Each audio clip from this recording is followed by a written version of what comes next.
great to have both of you here with us today. The session is actually much awaited. We've already posted some of the keywords of the questions on the big screen, and later on you can just click the word you're interested in to talk about. Now the stage is yours.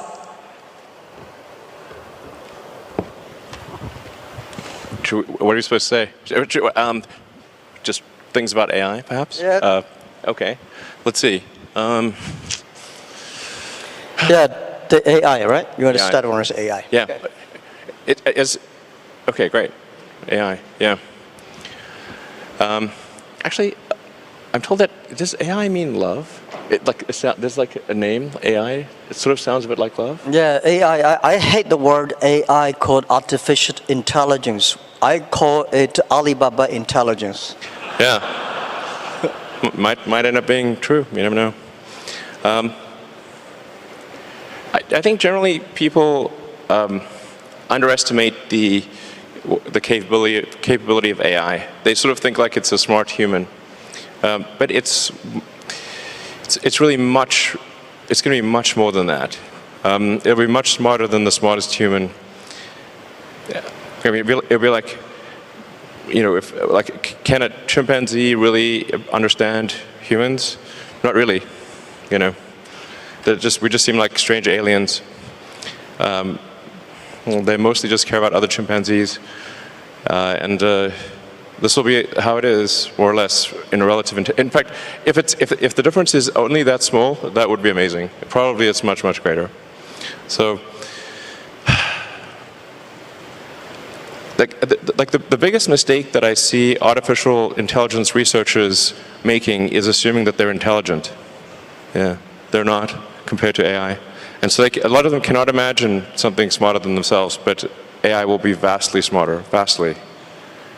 So what do you do with a situation like that?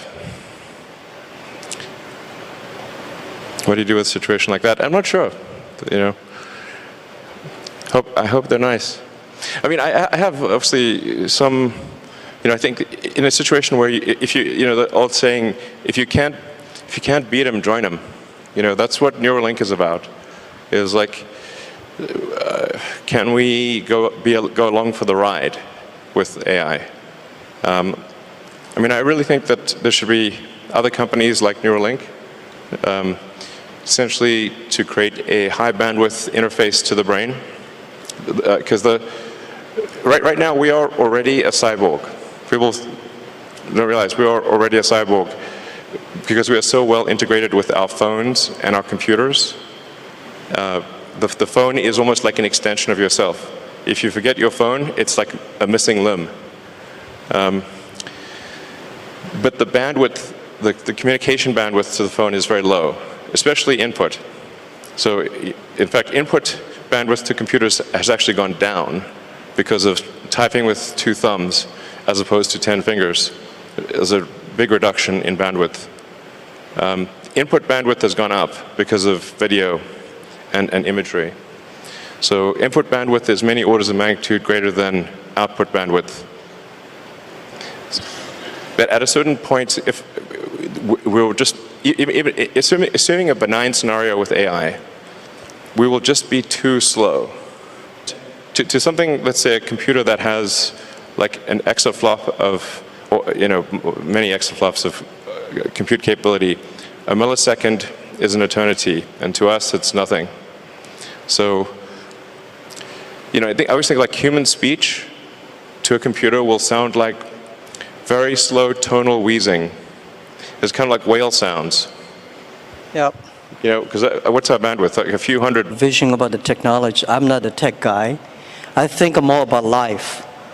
I think AI is going to open a new chapter of the society, of the world, that people try to understand ourselves better rather than the outside world. And it's so difficult to predict the future. 99.99% of the predictions that human being had in the history about the future, all wrong. Including that one? Oh yeah. Only, you know, the 0.00% of the prediction are right. They're right because by accident. Yeah, but it's also true that 80% of statistics are false. Yeah. So my meaning is Cold that, room, come on guys, that was a joke. my meaning is that I'm happy about the artificial intelligence or Alibaba intelligence that's going to understand the inside of the human better. So when people worry a lot about artificial intelligence, people should have more confidence in themselves, because I think if a lot of solutions we don't have today, but there will be solutions tomorrow. We don't have solutions, but the young people will have solutions. So I'm quite optimistic, and I don't think artificial intelligence is a threat. I don't think artificial intelligence is something terrible, but human beings are smart enough to learn that. And to me, artificial intelligence is just like, people worry a lot about this today are those people, I call them, called college smartness. People like us, street smart, we never scared of that. We think it's a great fun, and we want to change ourselves to embrace it. I don't know, man, that's like famous last words. Let me tell you, AI is, I mean, you look at sort of the rate of advancement, just in general, the rate of advancement of computers is insane. And like a good example would be video games. You know, if you go back 40 years ago, 50 years ago maybe, you had Pong. That was just two rectangles and a square. Now you've got photorealistic real-time simulations with millions of people playing simultaneously. If you assume any rate of improvement at all, these games will be indistinguishable from reality. You will not be able to tell the difference. Either that or civilization will end. Those are the two options. But even if the rate of technology improvement slowed down by 1,000, then okay, advance 1,000 years, or 10,000 years. This is still very tiny. Civilization has been around for probably, arguably, I think 7,000 years or something like that. If you count it from the first time there was any writing, any recorded symbols, besides cave paintings. There's a very tiny amount of time, considering the universe is 13.8 billion years old. I mean, if civilization lasted for 1 million years, we would only increment the third decimal point after 13.8 billion years, if we lasted for 1 million years. Mm-hmm. So that seems like a long time,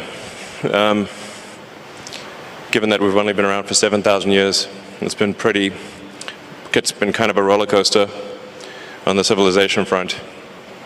So, I mean, I'm a naturally optimistic person, to be clear. I'm not saying, hey, doom and gloom. I'm just saying this is the apparent pattern. The rate of change of technology is incredibly fast. It is outpacing our ability to understand it. Well, I'm not sure, is that good or bad? I don't know. I mean, it seemed to me some time ago that you could sort of think of humanity as a biological bootloader for digital superintelligence. For those who know what a bootloader is, a very tiny piece of code without which the computer cannot start. But it's sort of like the minimal bit of code necessary for a computer to start. Like, you couldn't evolve silicon circuits. There needed to be a biology to get there. Good. Yeah. Well, let's talk about something fun. I admire that you want to go on the Mars. Shall we go to the Mars? Yeah. Yeah, so what will the life look like on Mars? Are you both moving? What do you think about that? Actually, I'm not interested in Mars. I just came back from there, so I'm more interested on the Earth, the things, what's going on happening here. So why you are so curious about the Mars? Well, I think the thing about Mars is that I think it's important for us to take the set of actions that are most likely to continue consciousness into the future. What increases the probability of consciousness of continuing into the future? I think we should not take it for granted that consciousness will continue because we have not encountered any aliens. Where are the aliens? This is the Fermi paradox. This is one of the most important questions. How come we've not found any aliens? There's people out there who think we've found aliens. Trust me, I would know. We have not. Okay. People ask me, you've been to Area 51. Okay, please. SpaceX actually has Area 59. It's even better, 8 better than 51. So, among the set of actions we can take that are likely to increase the scope and scale of consciousness such that we are better able to understand the nature of the universe, one of those actions is to become a multi-planet species or ensure that life is multi-planetary. Not because I think something that, it's not from the standpoint of it just being an escape hatch or because I think that Earth is doomed, but there's a certain probability that is irreducible that something may happen to Earth. Despite our best intentions, despite everything we try to do, there's a probability at a certain point that some either external force or some internal unforced error causes civilization to be destroyed, or sufficiently impaired such that it can no longer extend to another planet. It's hard to say, like let me put it another way. This is the first time in the 4.5 billion year history of Earth that it's been possible to extend life beyond Earth. Before this, it was not possible. How long will this window be open? It may be open for a long time, or it may be open for a short time. I think it would be wise to assume that it is open for a short time. And then let us secure the future of consciousness, such that the light of consciousness is not extinguished. And we should try to do this as quickly as possible. That's my view. Good. It's so difficult to secure the future of the Earth, but we can secure the future of next 100 years. I'm not the person that I admire your courage for explore the Mars, but I admire a lot of people spend efforts on improving the Earth. It's great to send 1 million people to the Mars, but we have to care about the 7.4 billion people on the Earth. How can we make the world more sustainable? And I'm not that fond of the Mars because I think it's easy to go to the Mars. When you go on the top of the hills of the building, just one step you go to Mars, but you will never be able to come back. Yeah, so that's my view. That's not how it works, though. And also, don't do it. I hate to go to Himalayas too. I mean, when you climb on the, I think someday I will go there when the elevator is ready. I will go there have a look. But I think people spending more time on the Earth, think about how, because no matter how long the civilization of the human beings will be, like 1 million or 2 million or 500,000 years, but we only have 100 years. So we cannot solve all the problems for future, but we have to be responsible for the future, but we should care more about how we can enjoy better. My view is that by the artificial intelligence or AI, when human beings understand ourselves better, then we can improve the world better. Last 200 years, human beings try to understand the other side of the world better, understand the other people better. But I think what I feel excited about AI is that AI is to understand people, the inside of the human beings. The Earth, I heard you're gonna dig a tunnel in deep in the Earth, which is amazing. I think, anyhow, every time when I read the news about you are interested in the outside space, I look at you with great respect. We need heroes like you, but we need more heroes like us, working hard on the Earth, improving things every day. That's what I want. Sure. I mean, to be clear, I'm very pro-Earth. Yeah. Great. That sounds great. To be clear, I'm very pro-Earth. When I say, you know, us becoming a multi-planet species or making life extending life beyond Earth, expanding the scope and scale of consciousness, from a resource standpoint, I'm talking about less than 1% of Earth's resources should be dedicated to making life multiplanetary or making consciousness multiplanetary. So, you know, I think it should be like somewhere in between how much we spend on lipstick and how much we spend on healthcare. Like, you know, things like for the preservation of consciousness, we should spend maybe slightly more than we spend on cosmetics. That's my, you know, and I'm pro cosmetics. I like it, they're great, but you know, there's probably worth spending, I don't know, somewhere like at least 0.5% of Earth's GDP on extending life to be multi-planetary. Maybe 1%, I'd say, seems like a good use of resources. But then 19, you know, we have like 2 orders of magnitude more resources spent on Earth. So it's not like it's, you know, somehow going to fundamentally impair Earth. If like I said, just 1% of Earth resources on that order should be enough to make life multiplanetary. It seems like a wise investment for the future. And obviously I spend a lot of my time on sustainable energy with Tesla, with you know, electric cars and solar and batteries and that kind of thing. And you know, I'm really excited to be here in Shanghai for the Shanghai Gigafactory, which is, I think the Tesla China team has done an amazing job, really mind-blowing. Like, I'm just astounded by how good the job is and how much progress has been made. And I think it's a good story for the world, and to say, like, look how much progress you can make in China. This is extremely impressive. Like, my hat is off. You know, you guys rock. So I've never seen anything built so fast in my life before, to be totally frank. I've seen some crazy things. So, you know, I think it's like, I really think China is the future. That's very impressive. And there's also some great progress on entrepreneurial rocket companies in China as well. I believe 2 have made orbit, and it's very difficult, very hard to make orbit. Achieving orbit, I have great respect. This is very hard. You want to pick up another topic? Sure. Yeah. Jobs? Should I pick it? Jobs. The jobs or life? Jobs. We're starting. Sure, anything, sure. Okay. So what new jobs will be created because of AI, or has the change already started? What do you think? I think why we needed that many jobs. Sure. Right? My view is that the jobs, actually every technology revolution people start to worry. Right? Last 200 years we worry about the new technology going to take away all the jobs. Actually, we made a lot of jobs.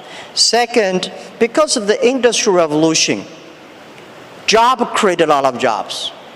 What I think is the next 20, 30 years, human being will live much longer. The life science technology is going to make people live probably 100, 120 years. That may not be a good thing, because you get a grandfather's grandfather still working hard. But the challenge is, my question, why should we have a lot of jobs? I think people should work 3 days a week, 4 hours a day. When we have electricity, the power of electricity is that we make people more time. So you can go to the karaoke in the evening, you can go to dancing party in the evening. So people, because of electricity, people have more time. I think because of artificial intelligence, people will have more time enjoy being human beings. In your life, in my life, I think I visited probably 300 cities in my life. My father visited 30 cities. My grandfather would visit only 3 cities. So my grandchildren probably will visit 3,000 cities all his life. He's always on the Tesla. He's always on the robots, always traveling around. So I don't think we need a lot of jobs. At that time, the jobs we need is make people happier, make people experience the life, enjoy the human beings. So I don't worry about the jobs a lot. First, we are going to have a lot of jobs. Second, we don't need a lot of jobs.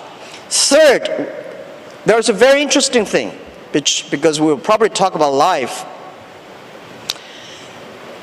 In the agriculture period, average age is like 30, 35 years old. In the industrial period, technology revolution, people can live 70 years. So in the artificial intelligence period, people can live 120 years, that's I think. Now the problem comes. When people's life is getting better, people don't want to have children. When your great-grandfather is there, you don't want to have children. At that time, we are going to have a lot of jobs with nobody, old guys. For sure, you will not be happy, or you were happy, because when your great-grandfather said, oh, I need to work tomorrow, then that's a disaster. So, but we should be ready that we are going to enter into the era that everybody can live 120 years. And we have more new problems that come up. So that's my view about jobs. Don't worry about it. We will have jobs. Yeah. I think that, so if you're working on something that involves people or engineering, it's probably a good approach. You know, art, of course. Yeah. Like I said, I think we're going to have to figure out this Neuralink situation. Otherwise, we will be left behind. It's very important we do this quickly. I think time, we don't have much time. We don't have much time for what? We don't have much time to solve the Neuralink. Yeah. Yeah, man, you think of like technology and technology awareness. There's like, it's like, if there was like a topological map of technology awareness, it's mostly flat with a few short buildings and then some very tall spires. Very tall spires. And unless you're on that very tall spire, it's not obvious what the topology is. Yeah. I never worry about the things that I cannot solve. I left other people to solve it. Sure. If nobody can solve it, just let it be. That's my life. Oh, let's talk about education. I'm quite interested about education. Can we? Yeah. So what knowledge or skills will be useful to master the future? Do you have any advice for young professionals who want to pursue a career in AI? Young professionals. I don't think we will have professionals on AI in the future. Well, I worry a lot about, people worry about jobs, but I worry about education. All the education systems, the things we teach our kids, the way we teach our kids are mainly designed for the industrial period. And I'm sure the machine will be much cleverer than human beings in the future. How can human beings do better? Human beings should be smarter, human beings should be wiser. So how can we be human beings to be wiser or smarter? I think that we should change the way of education, change the things, because in the past we focused a lot about, remember things. Computer can remember better than you are. We want to calculate faster, computer can calculate much faster. We want to run faster, computer can run much faster than you are. So human beings should have confidence by being more creative, more constructive. So how can we teach our kids to be more creative and constructive? And I think this is the key of the education. And I want spending more time on training kids on arts, on painting, on singing, on dancing. On these are the creative things that make people live like humans. Don't worry about machines. For sure, we should understand one thing, that man can never make another man. Computer is a computer. Computer is just a toy. Man cannot even make a mosquito. So we should have confidence. Computer only have chips. Man have the heart. It's the heart where the wisdom comes from. So I think in the next 10 or 20 years, human beings or every country, every government should focus on reform the education system, making sure our kids be able to find jobs in the future, be able to live in a life that only working 3 days a week, 4 hours a day. And that is very important. If we do not change the education system that we are in, we are all going to be in trouble. That's my view, and don't worry about it. We will change it. Yeah. That's cool. Yeah. Thank you. I would say try to learn as much as possible that allows you to predict the future or make the future. So they're saying is the best way to predict the future is to make it. And then assess whether what you're learning is enabling you to predict the future with less error. Are you less wrong? We're always wrong to some degree. But can you reduce the error on your future predictions? I think that's the way to look at education.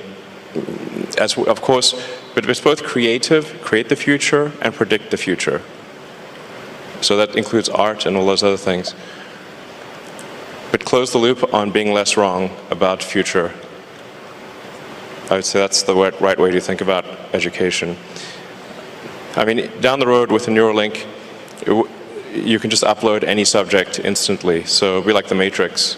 You want to fly a helicopter, no problem. Well, helicopters will fly themselves, but if you wanted to do whatever, any given skill, you just upload it instantly.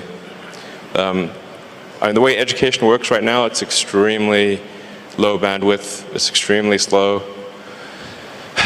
Lectures are the worst, really. It's like very slow.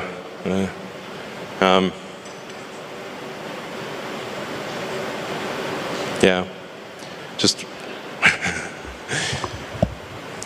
try to predict the future with less error. This is very hard, as you were saying. I'm not sure it's 99.9%, but it's not very good, generally, at prediction of the future. But I think often people don't try. The first thing is try. If you don't try, okay, you got to try, and then adjust based on the error of your prior predictions. Yeah, I think just to try is very good. We should always have the confidence to try the future. And I never worry about the errors and the mistakes. Errors and mistakes that are the best assets of human lives. And humans, I think that when people worry about the disasters that AI is going to bring in, I think it's not the disasters. It's the mistakes that human beings make. And trust human beings will be able to correct the mistakes and improve themselves. And that we need education. And this is what we think. In China today, we have 1,800 new babies born every year, which is not enough. We need to have like much more than that. But I think the best resources of the human beings or the best resources on the earth are not the coals, not the oil, not the electricity, it's the human brains. How can we make the human brains more creative, constructive? How can we making sure that the machines are always the toys and tools of humans rather than the control? So I never, in my life, and especially last 2 years when people talk about AI, say human being will be controlled by machines, I never think about that. I think it's impossible, right? It's impossible because human beings, they are different. Machines are invented by human beings, and according to the science, right? Humans can never create another animal that is smarter than humans. Especially when you have so many smart people, it's impossible to make another smart people. I very much disagree with that. Okay. Yeah. That's good. Yeah. The first thing we should assume is that we are very dumb, and we can definitely make things smarter than ourselves. I mean, they didn't used to be humans, right? So our early civilization was very primitive. We didn't have any technology really. We're just like running around, trying to not get eaten or just trying to survive a winter. Now we have like heating and we grow food. This is all new stuff. So, things have obviously gotten way more smarter than the past, way smarter. So that's going to continue. We're not the last step in evolution. So the most important thing, like I said, the most important mistake I see smart people making is assuming that they're smart. They're not. Yeah. So give me an example, what the animals or things that a human being made that is smarter than human beings? Well, computers actually are already much smarter than people on so many dimensions. We just keep moving the goalposts. So we used to think, like, for example, being good at chess was an example of a smart human. And then Kasparov was crushed by Deep Blue in '97. That was a long time ago. 22 years. I mean, right now your cell phone could crush the world champion at chess, literally. Well, I think AI can definitely help the environment sustainability. And when human beings know themselves better, human beings will be smarter and will be wiser. The difference between clever people and smart people, or wise people. Smart people knows what he wants and how he can get it. Wise people know what he doesn't want. So when human beings using artificial intelligence, they will understand themselves better. And I think there will be millions of ways people will live in a healthy earth and protect the healthy earth. The reason why I want to stay in this earth, I want to work on this earth, I want to do anything I can to help this earth to better. Because even go to the space is great, but if we can spend resources just to focus on helping pick up the garbage from the oceans, that thing is more difficult than to go to the Mars. But artificial intelligence can help us achieving that and solve the problems. And the second, a human being can live better, can live longer. But what we need is not only live longer, we want to live healthier. How can we live healthier? It's to understand us better. Most of the disease are caused by our behavior. So I think I'm 100% sure people will live longer. People will live healthier, but may not necessarily live happier. If you want to be happier, human beings should focus on the value, the vision, and the mission, and always have the dreams. And I don't want people love the technology and put them dreams on the technology. I think technology should be with dreams. It's not technology change the world. It's the dreams behind the technology that change the world. So my hope is that anything we can do is to improve this world, to helping 7.4 billion people live better and live healthier.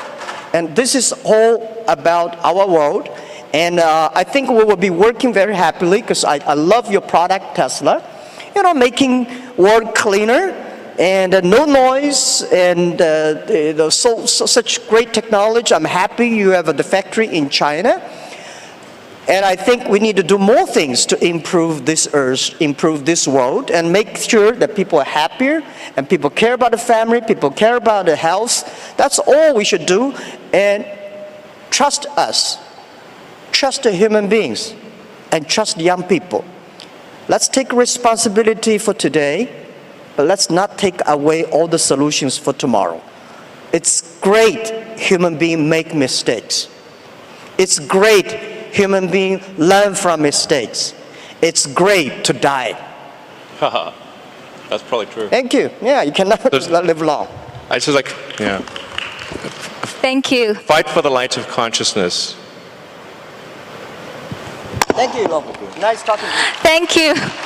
Thank you so much for this very inspiring and futuristic, very informative.